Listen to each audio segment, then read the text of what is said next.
eu pirei o dia que o Pablo me ligou para me convidar para ser CEO do ecossistema. E ele falou assim para mim, Patrícia, você tem alguma pergunta?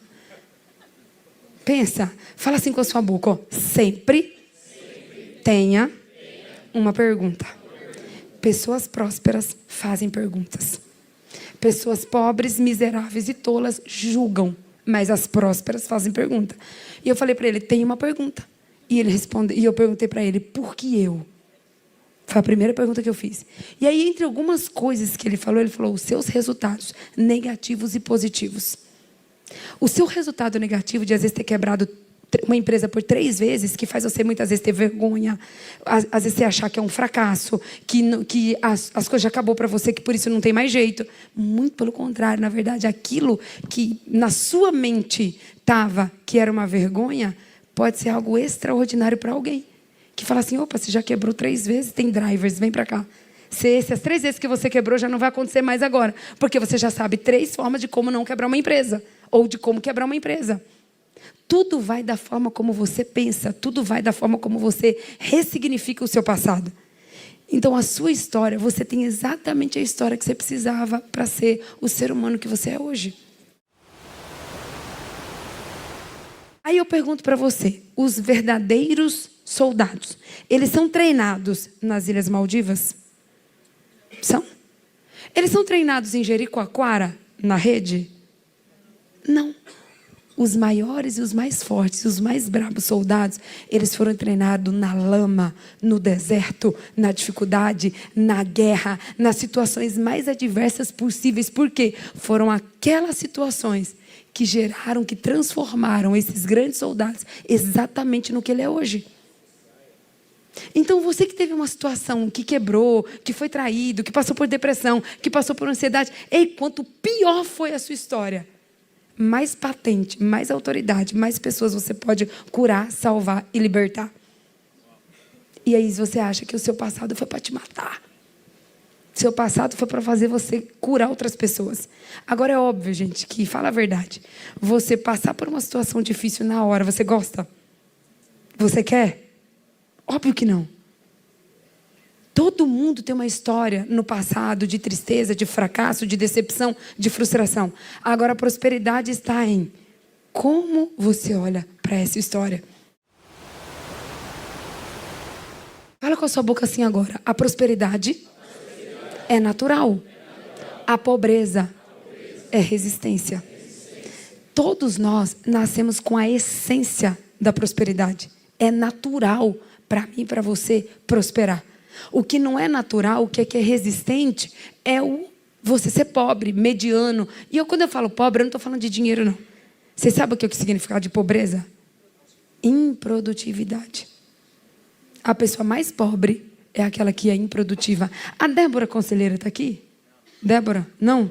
Ah, o Júnior está. Eu estava treinando os meus mentorados no palco. E foi lindo, porque eles subiram para palestrar e eu fiz o feed forward da apresentação deles. E a esposa desse homem aqui, do Júnior, a Débora, ela falou algo que eu nunca tinha escutado antes. Eu pirei. Ela falou assim, ó, que todos nós temos um dia que a gente é a pessoa mais pobre da Terra. E eu falei assim, ué, que loucura é essa? A primeira pergunta que eu fiz, Fran, que dia é esse que eu sou a mais pobre da Terra?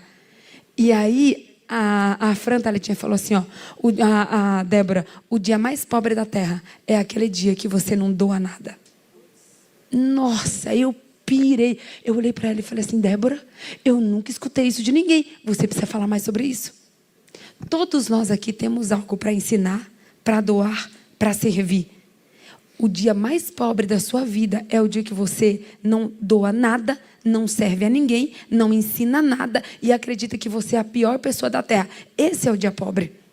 Afinal de contas, a Bíblia não diz que melhor é dar do que receber? Nossa, eu sei que eu pirei. Eu anotei, escrevi no meu celular. É tanto que eu estou contando para vocês.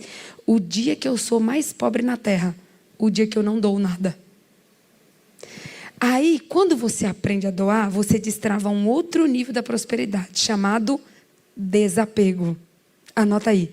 Pessoas prósperas são pessoas desapegadas.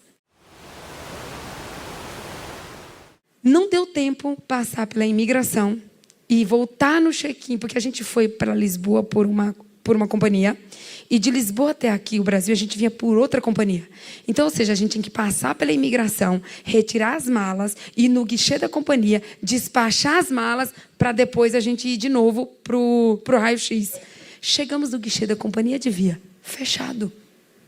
A mulher olhou para a nossa cara, Daniel, e falou assim, ó, faz o seguinte, desse jeito, tenta a sorte. Leva as malas e vê se você consegue desembarcar as malas no portão, na porta do avião. Eu olhei para a cara do Cifo e falou, bora. Fui embora. Chego no raio-x, eu só lembrei de uma coisa.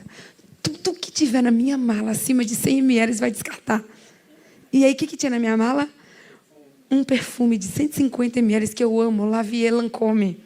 Cheio, eu tinha usado 3 vezes.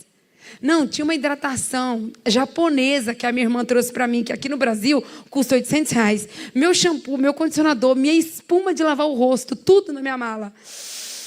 Eu respirei fundo, olhei e me lembrei.